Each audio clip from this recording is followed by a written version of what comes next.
Hello साथियों, Vijayam classes के YouTube channel पर आप सभी का फिर से स्वागत है। विजयम क्लासेस के यूट्यूब चैनल पर आज हम हिंदी व्याकरण का अति महत्वपूर्ण टॉपिक करने जा रहे हैं, जो किसी भी भाषा के उद्भव और विकास से संबंधित है। तो यहाँ हम पढ़ेंगे हिंदी भाषा का उद्भव और विकास। ठीक है साथियों, किसी भी भाषा, आप सभी जानते होंगे कि किसी भी भाषा का उद्भव और विकास आकस्मिक नहीं होता, बल्कि यह एक सतत प्रक्रिया है। सतत कालक्रम के अनुसार इसका विकास होता रहता है, विकसित होती रहती है, इनका संस्कारित होती रहती है भाषा, और उसका व्याकरण डेवलप होता रहता है, विकसित होता रहता है। जब इनका व्याकरण विकसित हो जाता है तो एक भाषा, मानकीकृत भाषा विकसित हो जाती है। उस मानकीकृत भाषा में विभिन्न साहित्यिक रचनाओं का योगदान होता है, और वे साहित्यिक रचनाएं उस भाषा के संरक्षण और विकास में अपना भरपूर सहयोग करती हैं। साथियों, विश्व में लगभग 3000 भाषाएं बोली जाती हैं। उन 3000 भाषाओं को भाषा विशेषज्ञों ने कुल 13 भाषा परिवारों में विभाजित किया है, जो हैं जैसे द्रविड़ भाषा, चीनी भाषा, सेमेटिक भाषा और बांटू, अल्टाइक, यूराल, आग्नेय, भारोपीय भाषा परिवार, अमेरिकी, काकेशसी, सूडानी भाषा परिवार आदि। ठीक है, भारतीय भाषा परिवारों में मैप में हम देखेंगे कि जो भाषा परिवार हैं वो लगभग कहाँ उन भाषा के बोलने वाले लोग निवास करते हैं। अमेरिकी भाषा परिवार में साथियों नॉर्थ अमेरिका में, ठीक है, ये यहाँ लैटिन भाषा बोली जाती है। साउथ अमेरिका में लैटिन भाषा बोली जाती है। यूरोप में लैटिन, ग्रीस, रशिया में रशियन, ईरान में इंडो ईरानिक, सूडानी, अफ्रीका में और कुछ भागों में अन्य, चाइना में चीनी। ठीक है, साउथ इंडिया में और श्रीलंका में द्रविड़ भाषा बोली जाती है। ठीक है, तमिल, द्रविड़। ठीक है, अब हम नेक्स्ट देखेंगे भारोपीय भाषा परिवार। भारोपीय भाषा परिवार विश्व की उन 13 भाषा परिवारों में से एक है। भारोपीय भाषा परिवार हम इसलिए पढ़ रहे हैं क्योंकि आगे चलकर भारोपीय भाषा परिवार से ही हिंदी भाषा का विकास हुआ था। ठीक है, तो भारोपीय भाषा परिवार की 2 शाखाएं मानी गई हैं। पहली सतम, दूसरी केंतुम। सतम और केंतुम जो भाषाएं हैं, शाखाएं हैं, उनसे अलग अलग भाषा परिवार निकले। केंतुम से निकले तोखारियन, केल्टिक, जर्मनिक, इटैलिक, ग्रीक और इरिलियन। वहीं सतम से निकले भारत ईरानी, आर्मेनियन, अल्बानियन और ब्लाटिस्लाविक, थ्रेसोफ्रीजियन। ये भाषाएं सतम शाखा से निकली हैं। ठीक है, भारत ईरानी भाषा परिवार को आर्यन शाखा भी कहा जाता है। ठीक है, एक समय के बाद में आर्यन शाखा के बोलने वाले लोग कश्मीर और उसके आसपास के इलाके में, भारतीय मैदान में और ईरान में जाकर बस गए। वहाँ धीरे धीरे उनकी अपनी स्वतंत्र भाषाओं का विकास हुआ।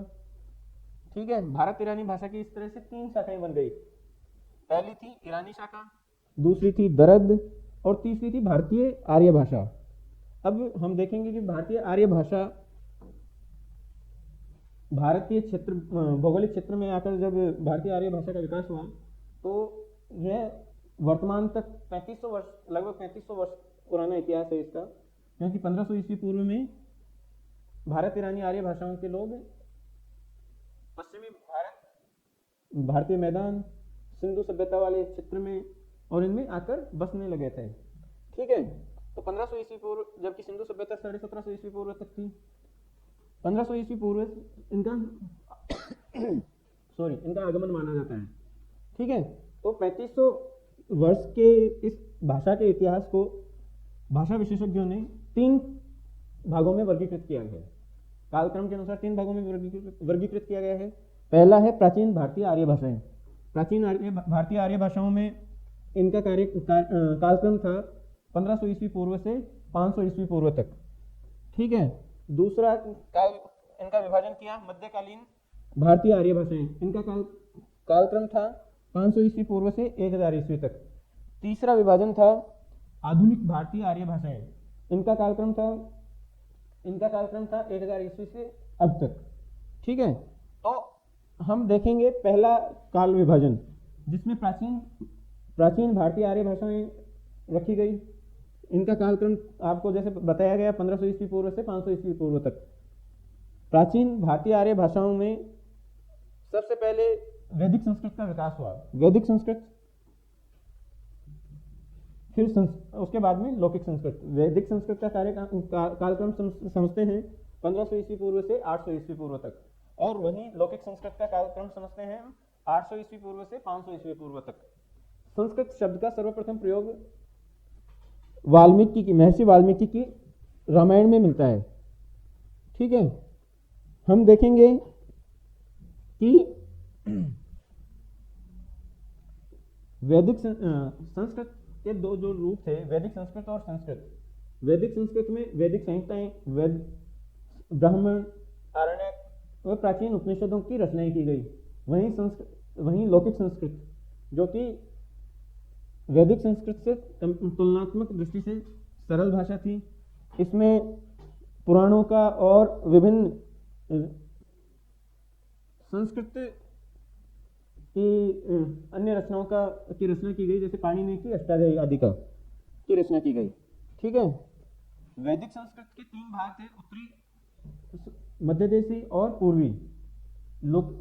लेकिन लौकिक संस्कृत में उत्तरी जो संस्कृत थी, उत्तरी भाग की संस्कृत थी, उसको अधिक प्रामाणिक माना गया है। ठीक है। नेक्स्ट हम देखेंगे मध्यकालीन भारतीय आर्य भाषाएं। मध्यकालीन भारतीय आर्य भाषाओं का कालक्रम हमने देखा। मध्यकालीन भारतीय आर्य भाषाओं का कालक्रम 500 ईस्वी पूर्व से 1000 ईस्वी तक माना गया है। 1000 ईस्वी तक में हम देखेंगे पाणिनि ने लौकिक संस्कृत का व्याकरण तैयार कर लिया, उसको रूप की स्थिरता प्रदान करने के प्रयास किया। वहीं संस्कृत साहित्य में काफी स्थिरता भी रही। साथ ही 500 ईस्वी पूर्व के बाद आम जनता की भाषा विकसित होने लगी, क्योंकि आम जनता 500 ईस्वी पूर्व के बाद का समय आप सब जानते हैं बौद्ध धर्म के विकास का समय था, जो कि ब्राह्मणवाद के विरोध स्वरूप उत्पन्न हुआ था। क्यों हुआ था? क्योंकि उसमें कई आडंबर और धार्मिक कर्मकांडों ने जगह ले ली थी। तो गौतम बुद्ध के मार्गदर्शन में, नेतृत्व में बौद्ध धर्म की स्थापना हुई। फिर जनता उनके उपदेशों से जागरूक हुई और आम बोलचाल की भाषा को संस्कृत की तुलना में अधिक स्थान मिलने लगा। इसलिए जो मध्यकालीन आर्य भाषाएं हैं उनको प्राकृत भाषाएं कहा गया। उस काल में प्राकृत भाषा के काल को 3 खंडों में बांटा गया है भाषा विशेषज्ञों द्वारा। पहली प्राकृत को पाली भाषा भी कहा जाता है, जिसका कालक्रम था 500 ईस्वी पूर्व से 1 ईस्वी तक। ठीक है। पाली भाषा में बौद्ध धर्म की विभिन्न संहिताओं, उपदेशों, कहानियों आदि की रचना की गई। ठीक है। वहीं दूसरी प्राकृत थी, जिसका कालक्रम था 1 ईस्वी से 500 ईस्वी तक। उस कालक्रम में जैन धर्म से संबंधित उपदेश और कहानियां, कथानकों की रचना की गई।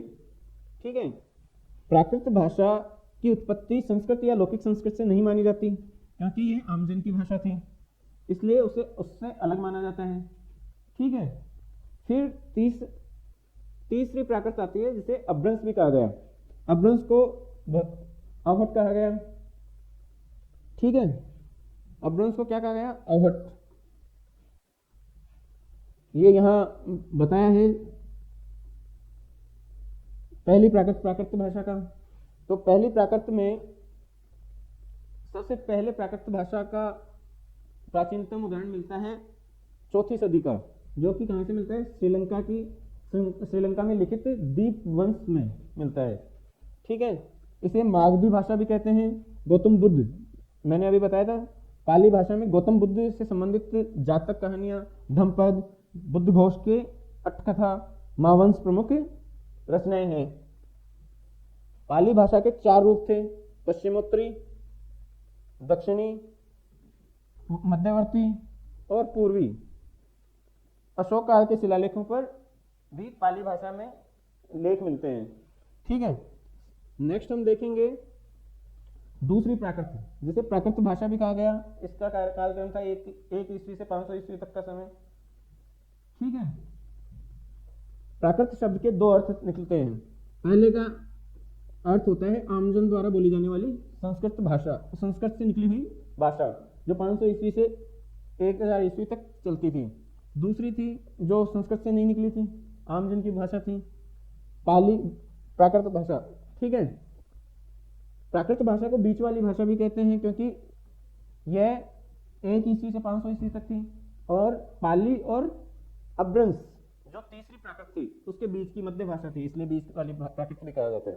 ठीक है, इसमें प्राकृत के धर्म, प्रदेश, प्रयोग, लेखन आदि के आधार पर कई भेद किए गए हैं प्राकृत भाषा के भी, जैसे सोरसेनी प्राकृत, पैशाची प्राकृत, महाराष्ट्री प्राकृत, अर्धमागधी प्राकृत और मागधी प्राकृत आदि। ठीक है, नेक्स्ट हम देखेंगे तीसरी प्राकृत। इसे इसका कालक्रम था 500 ईस्वी से 1000 ईस्वी तक। ठीक है, इसको भाषा का बिगड़ा हुआ रूप भी माना गया है या गिरा हुआ रूप भी। क्यों? क्योंकि ध्वनि एवं व्याकरण के स्तर पर इस समय काफी परिवर्तन हुए थे। क्यों हुए थे? इतिहास की दृष्टि से हम देखें तो 500 ईस्वी से 1000 ईस्वी तक भारत पर पश्चिमी आक्रांतों के काफी आक्रमण हुए, जैसे हुणों के आक्रमण, शकों के आक्रमण और तुर्कों के आक्रमण, जिससे विदेशी सभ्यता और संस्कृति के और विदेशी भाषाएं बोलने वाले अनेक लोग आकर भारत में निवास करने लगे, और उनकी भाषा और भारतीय आर्य भाषाएं मिलकर एक नई भाषा की उत्पत्ति हुई, जिसमें अनेक परिवर्तन हुए। भाषा के स्तर पर, व्याकरण के स्तर पर भी परिवर्तन हुए और नए शब्द आए। उससे जो साहित्यिक भाषा थी उसका पतन हुआ। तो इसे गिरी हुई भाषा भी कहा गया, इसे अवहट भाषा भी कहा जाता है और अभ्रंश भाषा भी कहा जाता है। जैन साहित्य सर्वाधिक अभ्रंश भाषा में लिखा गया। उस समय के प्रमुख जैन साहित्यकार थे जैसे शैलीभद्र सूरी। ठीक है, और नाथों का और सिद्धों का साहित्य भी अभ्रंश भाषा में लिखा गया है, अवहट भाषा में लिखा गया है। ठीक है, अभ्रंश मध्यकालीन प्राकृत और आधुनिक काल की भाषाओं, आर्य भाषाओं की कड़ी के रूप में जानी जाती है। एक भारतीय भाषा विशेषज्ञ डॉक्टर सुनीति चटर्जी ने भी अवहट को वर्तमान आधुनिक भाषाओं के और मध्यकालीन भाषाओं के बीच की कड़ी माना है, और उसका भेद कुछ भागों में वर्गीकरण किया है, जैसे सोरसेनी अभ्रंश, अर्धमागधी अभ्रंश और मागधी अभ्रंश। सोरसेनी अभ्रंश से जो भाषाएं निकली, अर्धमागधी से जो भाषाएं निकली, मागधी अभ्रंश से जो भाषाएं निकली, वो आधुनिक भारतीय आर्य भाषाओं की भाग बनी। ठीक है, हम आगे देखेंगे आधुनिक भारतीय आर्य भाषाएं। आधुनिक भारतीय आर्य भाषाएं, इनका कालक्रम था 1000 ईस्वी से वर्तमान तक। ठीक है, अभ्रंश से आधुनिक आर्य भाषाओं का विकास लगभग 1000 ईस्वी के बाद में होना शुरू हुआ। हम साहित्यिक दृष्टि से देखेंगे तो सर्वप्रथम लिखित साहित्य की आर्य भाषाओं, आधुनिक आर्य भाषाओं का प्रमाण मिलता है 1100 ईस्वी का।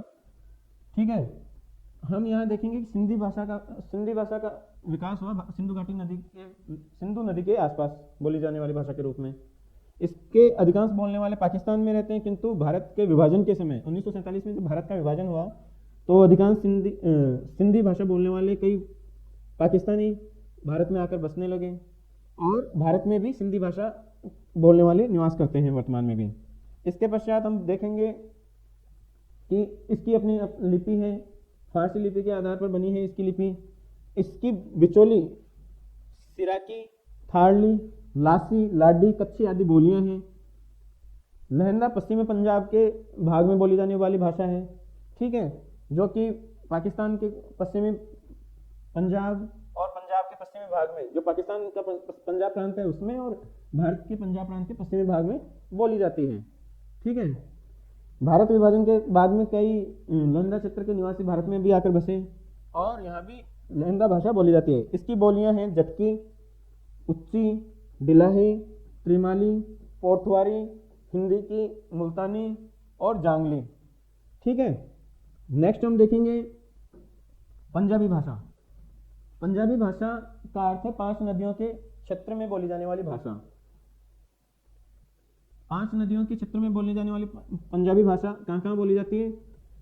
भारत के पंजाब में और पाकिस्तान के पंजाब प्रांत में। ठीक है। इसकी लिपि गुरुमुखी लिपि है। इसकी लिपि गुरुमुखी लिपि है। और इसकी मुख्य बोलियां कौन सी हैं? इसकी मुख्य बोलियां हैं मांझी, मालवई, पोवाधी, डोगरी, दोआबी और राठी। साथियों, फिर गुजराती जो आधुनिक आर्य भाषा का भाग है, इसकी उत्पत्ति किससे हुई? गुजरी अपभ्रंश से। गुजराती भाषा बोली जाती है गुजरात प्रांत में, भारत के गुजरात प्रांत में, और इसकी लिपि गुजराती लिपि है। इसकी मुख्य बोलियां हैं काठियावाड़ी, पटनी, सूरती आदि। फिर हम देखेंगे कि मराठी भाषा। मराठी भाषा की उत्पत्ति हुई महाराष्ट्रीय अपभ्रंश से। महाराष्ट्रीय अपभ्रंश से उत्पत्ति होने के बाद में इसका क्षेत्र है महाराष्ट्र में बोली जाने वाली, और इसकी लिपि है देवनागरी लिपि। ठीक है। इसकी बोलियां हैं नागपुरी, बरारी, कोष्टी, महारी, कोंकणी आदि। फिर एक समय कोंकणी मराठी भाषा का ही भाग माना जाता था, लेकिन वर्तमान में कोंकणी अपने आप में स्वतंत्र भाषा का रूप ले चुकी है। कोंकणी का क्षेत्र है गोवा प्रदेश वाला क्षेत्र। ठीक है। फिर हम नेक्स्ट देखेंगे बंगला भाषा। बंगला भाषा भारत के पश्चिम बंगाल तथा बांग्लादेश वाले क्षेत्र में बोली जाती है। ठीक है। इसकी अपनी अलग लिपि है। इसकी बोलियां हैं पश्चिमी, दक्षिणी पश्चिमी, उत्तरी, राजवंशी और पूर्वी। साथियों, कई बार पूछ लिया जाता है राजवंशी कौन सी भाषा की उपबोली है, तो हमें ये ध्यान रखना होगा कि राजवंशी बांग्ला भाषा की एक उपबोली है। ठीक है। नेक्स्ट है असमी भाषा। असमी भाषा असम प्रदेश, असम राज्य व उसके आसपास वाले क्षेत्र में बोली जाती है। इसकी अपनी लिपि है।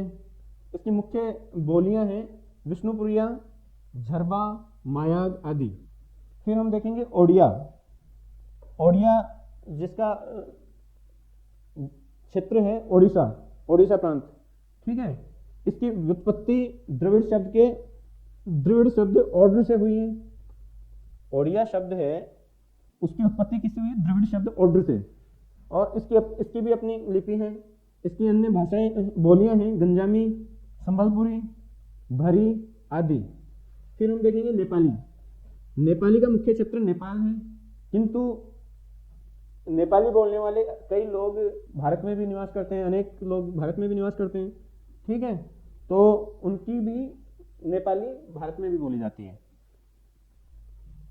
क्योंकि नेपाल का जो हिमालय का तराई प्रदेश है, वहाँ काफ़ी नेपाली भारत में भी रहते हैं और वहाँ भी रहते हैं, नेपाल में भी। नेपाली भाषा की लिपि देवनागरी लिपि कहलाती है। इसकी अन्य बोलियां हैं थरुहरी, डोटाल आदि बोलियां। हिंदी के संबंध में आगे हम देखेंगे आधुनिक आर्य भाषाओं के वर्गीकरण पर किन किन विशेषज्ञों ने काम किया। आधुनिक आर्य भाषाओं के वर्गीकरण पर Hoernle, Weber, Grierson, doctor Suniti Chatterji, Dhirendra Varma, Bholanath Tiwari आदि ने अपने अपने अलग अलग विचार रखे, किंतु सर्वसम्मत मत यही है कि हिंदी के स्वरूप एवं विकास पर किन्हीं मुद्दों पर मतभेद है। साथ में हम देखेंगे कि जैसे चार्ट के माध्यम से मैं आपको बताना चाहूंगा कि भाषा का विकास कैसे कैसे हुआ। विश्व की अन्य 13 भाषा परिवारों में से हमने 2 लिए हैं। एक तो भारोपीय भाषा परिवार, दूसरा द्रविड़। सबसे पहले हम देख लेते हैं द्रविड़ जो दक्षिण भारत में बोली जाने वाली भाषाएं हैं, उनकी जननी द्रविड़ भाषा परिवार को माना जाता है। द्रविड़ से निकली हैं आधुनिक भाषाएं कौन सी निकली हैं? तमिल, मलयालम, कन्नड़ और तेलुगु। तमिल आप सभी जानते हैं तमिलनाडु की भाषा है, मलयालम केरल की है, कन्नड़ कर्नाटका की है और तेलुगु आंध्र प्रदेश और तेलंगाना की। ठीक है, फिर हम देखेंगे भारोपीय भाषाएं, जो नॉर्थ इंडिया की भाषाएं, उत्तरी भारत की भाषाएं। उनमें भारोपीय भाषा परिवार को की दो शाखाएं थी, हमने पढ़ा था सतम और केंतुम। केंतुम के से जिन भाषाओं की उत्पत्ति हुई उनमें थी तोखारिन, केल्टिक, जर्मनिक, इटैलिक, ग्रीक और इलीरियन। ठीक है, जर्मनी, इटैलिक, ये सारी केंतुम शाखा से निकली हैं। सतम शाखा वह है जिससे भारत ईरानी शाखा भाषाएं निकली हैं, और अन्य अल्बानियन, आर्मीनियन, ब्लाटोस्लाविक, थेसोफिजियन आदि भाषाएं निकली हैं। भारत ईरानी भाषा से ही जो वहाँ के निवासी भारत में आकर बस गए थे, उन्होंने उनकी भाषा आगे विकसित होकर संस्कृत और अवेस्ता में विकसित हुई। अवेस्ता ईरानी वाली ईरान में बोली जाती थी, संस्कृत भारत में। ठीक है, संस्कृत अवेस्ता से कौन कौन सी विकसित हुई? भारतीय हुई, दरद हुई और ईरानी हुई। ठीक है, ईरान वाले क्षेत्र में ईरानी, और अफगानिस्तान और कश्मीर के आसपास वाले इलाके में दरद, और बाकी भारतीय हिस्से में भारतीय मैदान में बोली जाने वाली भारतीय आर्य भाषाएं। फिर इनको हम 3 कार्यक्रमों में बांटते हैं। प्राचीन भारतीय आर्य भाषाएं, जिनका 1500 ईस्वी पूर्व से 500 ईस्वी पूर्व तक का कालक्रम था, जो वैदिक संस्कृत और लौकिक संस्कृत में विभाजित किया था। फिर मध्यकालीन आर्य भाषाएं, जिसमें पाली, प्राकृत और अभ्रंश था। पाली का कालक्रम था 500 ईस्वी पूर्व से 1 ईस्वी तक का समय, और प्राकृत का समय था 1 ईस्वी से 500 ईस्वी तक का। फिर अभ्रंश का समय था 500 ईस्वी से 1000 ईस्वी तक का समय। ठीक है, फिर अभ्रंश के बाद में सोर्सेनी, अभ्रंश के कुछ विभाजन किए गए, जिनमें सोर्सेनी अभ्रंश थी, अर्धमागधी अभ्रंश थी, मागधी अभ्रंश थी, केकई थी, तक थी, ब्राचर थी, महाराष्ट्री अभ्रंश थी, ब्राचर अभ्रंश थी। ठीक है, सोर्सेनी अभ्रंश से जो निकली भाषाओं की उत्पत्ति, आधुनिक भाषाओं की उत्पत्ति हुई, वो हम देखेंगे। गुर्जरी अभ्रंश से हुई गुजराती भाषा की उत्पत्ति। सोर्सेनी अभ्रंश से हुई पश्चिमी हिंदी की, पहाड़ी की और राजस्थानी की। पश्चिमी हिंदी पश्चिमी हिंदी की उपबोलियां कौन कौन सी थी? खड़ी बोली, ब्रजभाषा, बुंदेली या बुंदेलखंडी, कन्नौजी, बांगरू और दक्षिणी हिंदी। ठीक है, पहाड़ी कौन कौन सी उपबोलियां थी? पश्चिमी पहाड़ी उपबोली थी, गढ़वाली थी और कुमाऊनी। कुमाऊं प्रदेश है जो उत्तराखंड में है और हिमाचल में है, वो गढ़वाली है जो उत्तराखंड में है, पश्चिमी पहाड़ी जो हिमाचल और जम्मू में बोली जाती है। फिर एक विभाजन था जिसकी उत्पत्ति, राजस्थानी भाषा की उत्पत्ति भी सोर्सेनी से मानी जाती है। ठीक है, सोर्सेनी से। अब राजस्थानी की उपबोलियां हैं, महत्वपूर्ण उपबोलियां हैं। मारवाड़ी, आप सभी ने सुना होगा, मारवाड़ी, मेवाड़ी, ढूंढाड़ी। मारवाड़ी जो पश्चिमी मरुस्थलीय प्रदेश है, जैसे जोधपुर, बाड़मेर, बीकानेर, जैसलमेर, जालोर, पाली आदि क्षेत्र में मारवाड़ी बोली जाती है। मेवाड़ी जहाँ पर मेवाड़ साम्राज्य था, उदयपुर, चित्तौड़गढ़, प्रतापगढ़ वाले इलाके में मेवाड़ी बोली जाती है। ढूंढाड़ी जयपुर व उसके आसपास वाले क्षेत्र में, जयपुर, टोंक, दौसा में ढूंढाड़ी बोली जाती है। हाड़ौती, कोटा, बूंदी, बारां, झालावाड़ वाले हाड़ौती, पठार वाले क्षेत्र में हाड़ौती बोली जाती है। फिर मालवा का जो क्षेत्र है, जिसमें कुछ हिस्सा दक्षिणी चित्तौड़गढ़ का, कुछ हिस्सा पूर्वी प्रतापगढ़ का और झालावाड़ का हिस्सा आता है, वहाँ मालवी बोली जाती है। मेवाती, मेव बहुल्य क्षेत्र को में मेवाती बोली जाती है, जैसे अलवर और भरतपुर के कुछ तहसीलों में मेवाती बोली जाती है। वागड़ी, डूंगरपुर, बांसवाड़ा में बोली जाने वाली भाषा को वागड़ी कहा जाता है। ठीक है, फिर अर्धमागधी अभ्रंश से या अर्धमागधी सोर्सेनी से कौन सी निकली? अभ्रंश से कौन सी निकली है? पूर्वी हिंदी निकली है अर्धमागधी से। उसके बोलियां हैं अवधी, जो अवध प्रांत में यूपी में बोली जाती है। बघेली, यूपी और एमपी के बीच में बघेलखंड पठारी क्षेत्र है, वहां पर बोली जाती है बघेली। और छत्तीसगढ़ में बोली जाने वाली भाषा पूर्वी हिंदी के भाग है। वहीं मागधी से कौन सी भाषाओं की उत्पत्ति हुई? बिहारी। और बिहारी की बोलियां हैं भोजपुरी, मैथिली, मगही। फिर केकई से निकली लहंदा वही जो पश्चिमी पंजाब और पाकिस्तानी पंजाब वाले क्षेत्र में बोली जाती है, वह लहंदा है। यह पंजाबी भाषा की बोली है।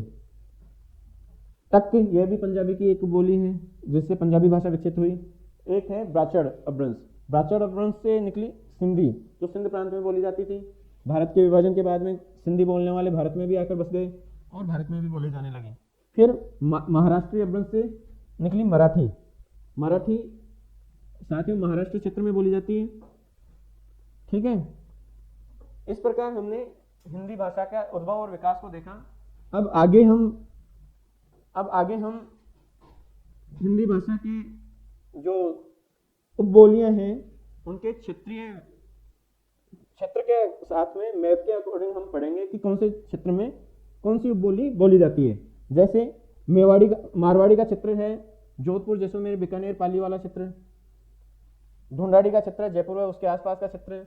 मेवाड़ी का क्षेत्र है उदयपुर, चित्तौड़गढ़, प्रतापगढ़ का क्षेत्र। और हाड़ौती का क्षेत्र है कोटा, बारां, बूंदी वाला क्षेत्र। तो हम मानचित्र के माध्यम से भाषाओं के क्षेत्र का भी अध्ययन करेंगे। तो जिन लोगों को हिंदी भाषा के उद्भव और विकास से संबंधित यह क्लास अच्छी लगी हो वो लाइक करें और अपने साथियों को शेयर करें। धन्यवाद।